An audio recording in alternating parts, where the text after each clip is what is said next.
అరుణోదయ దర్శనం అనే కార్యక్రమానికి మీ అందరికి స్వాగతం పలుకుతున్నానండి. మన తండ్రి అయిన దేవుని నుండి, ప్రభువైన యేసుక్రీస్తు నుండి కృపా సమాధానములు మీకు కలుగును గాక. ఆమేన్. యెషయా గ్రంథము 53వ అధ్యాయము 10వ వచనాన్ని ధ్యానం చేసుకుందాం.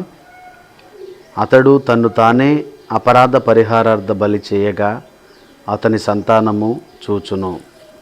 దేవుని వాక్యాన్ని వింటున్న దేవుని పిల్లలైన వారలారా, యేసుక్రీస్తు ప్రభువారు ఈ లోకానికి ఎందుకు వచ్చారు అని మనం ఆలోచన చేస్తే అపోస్తలుడైన పౌలు చక్కటి మాట తెలియజేస్తాడండి.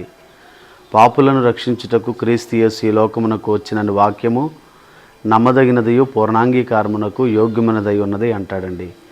యేసుక్రీస్తు ప్రభువారు ఈ లోకానికి ఎందుకు వచ్చారయ్య అంటే అపరాధ పరిహారార్థ బలిగా, అంటే సర్వమానవాళి చేసిన పాపాన్ని పరిహరించడానికి తన్ను తానే అపరాధ పరిహారార్థ బలిగా అప్పగించబడ్డాడండి.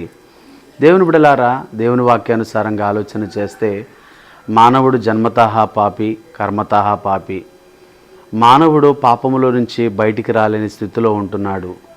అలాగే దేవుని బిడ్డలారా, హైందవ గ్రంథాల్లో కూడా సర్వపాప పరిహారో రక్త ప్రోక్షణం అవశ్యం, తద్రక్తం పరమేత్మాన పుణ్యదాన బలియాగం అన్నారండి. ఆ రీతిగా పాపము పరిహరించబడాలంటే రక్తము చిందించబడాలి. కాబట్టి యేసుక్రీస్తు ప్రభువారు ఈ లోకానికి మన పాపాన్ని పరిహరించడానికి ఆయన వచ్చారు. వాక్యాన్ని వింటున్న ప్రియ సహోదరి, నువ్వు పాపంలో ఉంటే నీ పాపాన్ని పోగొట్టుకోవడానికి నువ్వెక్కడికెళ్ళినా నీకు పరిహారం దొరకదు, కానీ యేసు రక్తము నీ పాపము నుండి పరిహారాన్ని కలిగిస్తుంది. అంత మాత్రమే కాదు, నీ పాపము నుండి యేసు రక్తము నిన్ను నీతిమంతునిగా చేస్తుంది.